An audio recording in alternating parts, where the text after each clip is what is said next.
Municipal శాఖ మంత్రి నారాయణ ఏలూరు జిల్లాలో పర్యటించారు. డ్వాక్రా మహిళలతో నిర్వహిస్తున్న తృప్తి క్యాంటీన్ ని పరిశీలించారు. క్యాంటీన్లో అల్పాహారాన్ని సేవించారు. కూటమి ప్రభుత్వం డ్వాక్రా మహిళలను ఆర్థికంగా బలోపేతం చేసేందుకు కృషి చేస్తోంది అన్నారు.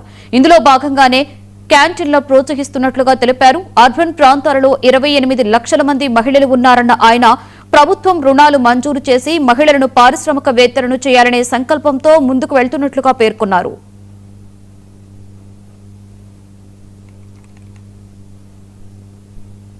అథారిటీ యొక్క ఏలూరు అథారిటీని యాక్చువల్గా రివ్యూ చేయడానికి యాక్చువల్గా నేను రావటం జరిగింది. మొదట తృప్తి కాంతి ఎలా జరుగుతుంది ఏందనే దాని మీద ఇక్కడికి నేను ఎమ్మెల్యే గారు, కలెక్టర్ గారు మరియు ప్రజాప్రతినిధుల అధికారులు రావడం జరిగింది. ఈరోజు ఇక్కడ టిఫిన్ చేయటం కూడా జరిగింది. వాళ్ళు చేసే ఏదైతే వంటకాలు చాలా చాలా చాలా బాగున్నాయి. అంటే ఇది మాటలతో చెప్పడం కాదు, నిజంగా అంటే టేస్ట్ చేసాము, చాలా బాగుంది.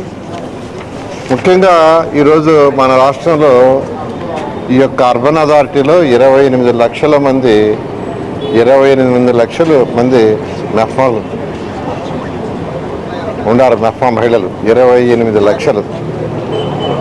గవర్నర్ ముఖ్యమంత్రి గారు ఒకటే చెప్తున్నారు, ప్రతి ఇంటి నుంచి ఒక బిజినెస్ ఎంటర్ప్రెన్యూర్ కావాలి, ప్రతి ఇంటి నుంచి ఒక వ్యాపారవేత్త కావాలి.